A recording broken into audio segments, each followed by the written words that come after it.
Siang ibu-ibu yang dikasih oleh Tuhan, Shalom. Sekiranya kasih karunia dari Allah Bapa, Anak dan Roh Kudus selalu menyertai kita. Marilah kita berdoa terlebih dahulu sebelum mendengar firman Tuhan.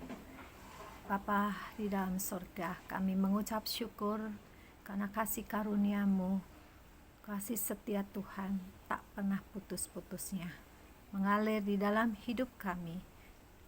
Baik kami senang maupun susah, sehat maupun sakit.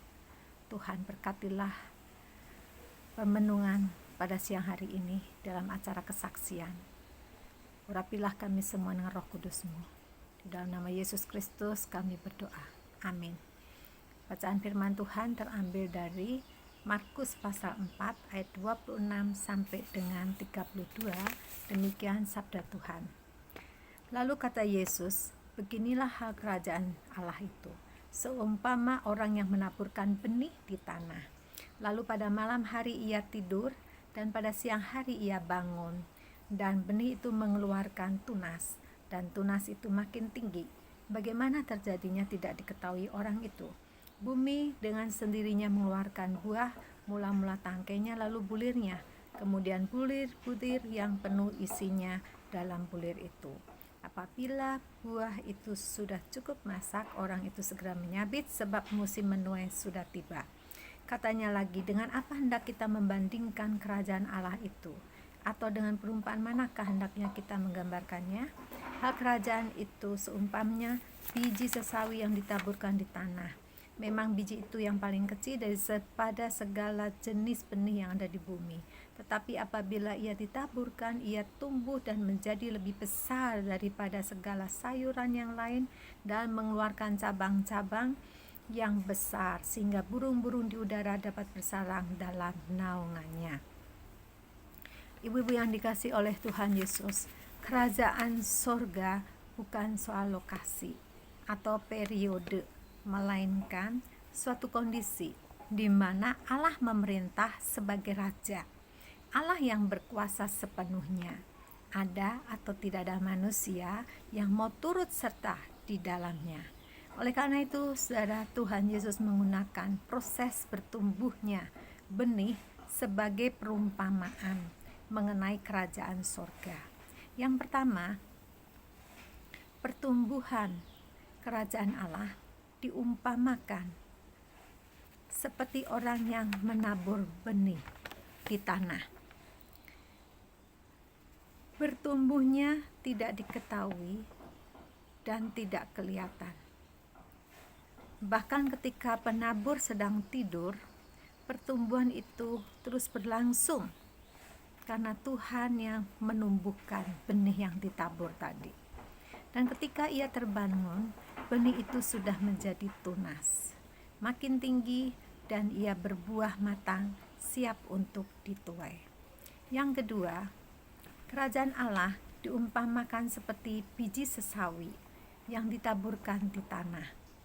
Di Palestina, biji sesawi merupakan kiasan untuk sesuatu yang paling kecil. Biji sesawi kecil, tetapi bagaimanapun kecil, biji itu adalah benih yang mempunyai daya untuk bertumbuh. Pada waktu sudah tumbuh, maka ia akan menjadi sangat kuat dan berguna. Biji itu akan jadi pohon yang ukurannya lebih besar dari segala sayuran yang lain. Ia akan menjadi pohon yang besar di mana cabang-cabangnya dapat menjadi tempat bersarang, bernaung burung-burung. Perumpamaan kedua mempunyai masing-masing penjelasannya. Yang pertama, ibu-ibu semua, bahwa pertumbuhan kerajaan Allah seperti tumbuhan benih tanaman. Jika kita melihat tanaman setiap hari, kita tidak dapat melihat pertumbuhannya yang sedang berlangsung. Tapi kalau suatu saat kita melihatnya dan kemudian setelah beberapa lama kita melihatnya kembali, barulah kita dapat melihat perbedaannya.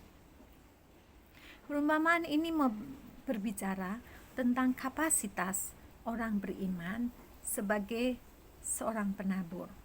Ya, menabur benih. Ibu-ibu menabur benih. Entah benih kebaikan, entah benih kasih, benih firman Tuhan, benih moral, benih kebenaran, benih keadilan, benih mengampuni, benih nilai-nilai kerajaan sorga yang setiap hari kita taburkan. Sekalipun banyak hambatan dan tantangan, pada waktunya benih itu akan bertumbuh karena Tuhan yang menumbuhkannya. Kita menjadi penabur yang baik, yang setia, tekun, dan sabar dalam memikul tanggung jawab. Bukan hanya ibu-ibu saja yang dalam kesulitan pada saat menabur, karena sekarang di tengah pandemi. Pada zaman Tuhan Yesus, orang-orang Kristen juga dalam kesesakan karena mereka berada dalam penganiayaan. Namun mereka tetap terpanggil untuk menjadi seorang penabur yang menaburkan benih. Karena itulah, sekecil apapun benih itu, namun dengan penuh kasih, penuh dedikasi dan tanggung jawab, kita lakukan tugas kita, tanggung jawab kita, karena menyadari dan meyakini campur tangan Allah yang akan memberikan pertumbuhan, sehingga benih yang kita tanam, setiap hari kita menanam, suatu saat akan tumbuh dalam diri anak kita, dalam diri keluarga kita, pasangan hidup kita, ataupun rekan-rekan kita, teman kita, tetangga kita. Nah, perumpamaan yang kedua, ibu-ibu, memberikan penjelasan bahwa hidup orang percaya pada Tuhan Yesus digambarkan sebagai benih yang sangat kecil, atau kadang kita merasa kecil dibandingkan dengan orang lain. Kita merasa tidak berarti, tetapi di tangan Tuhan, meskipun kita itu kecil seperti benih, di tangan Tuhan akan memekar, menghadirkan firman hidup kerajaan Allah yang dipakai oleh Tuhan untuk menebarkan kesejukan, untuk menebarkan kebaikan di tengah kegersangan, di tengah musim panas, sehingga kita dapat memberi ruang bagi orang lain, sehingga kita dapat menjadi pengayom bagi orang lain. Seperti Bunda Teresa yang telah mengayomi banyak orang penderita sakit kusta, penderita orang-orang lanjut usia yang sudah mau mendekati ajalnya, yang dibuang oleh keluarga. Namun Bunda Teresa telah menjadi pengayom, tangan kepanjangan Tuhan untuk mengasihi mereka. Inilah tanda hidup dalam nilai-nilai kerajaan Allah. Apakah nilai-nilai kerajaan Allah itu sudah hidup dalam keseharian kita, sehingga kita menjadi bernilai bagi orang lain, sehingga ketika kita ada di tengah-tengah keluarga besar atau keluarga inti, orang lain boleh merasakan kesejukan.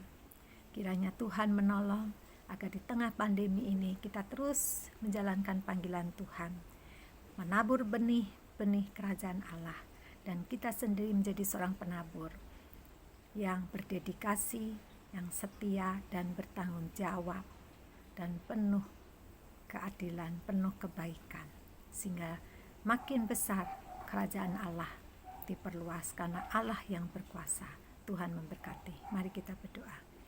Bapa dalam surga, kami mengucap syukur karena Engkau masih memberikan firman-Mu yang terus memotivasi kami hidup di dalam nilai-nilai kerajaan Allah di tengah pandemi, di tengah banyak pencobaan, di tengah ketakutan dan kegentaran, agar kami terus ditantang Tuhan menanamkan nilai-nilai kerajaan Allah di tengah-tengah kehidupan berkeluarga maupun bermasyarakat saat ini dan bergereja.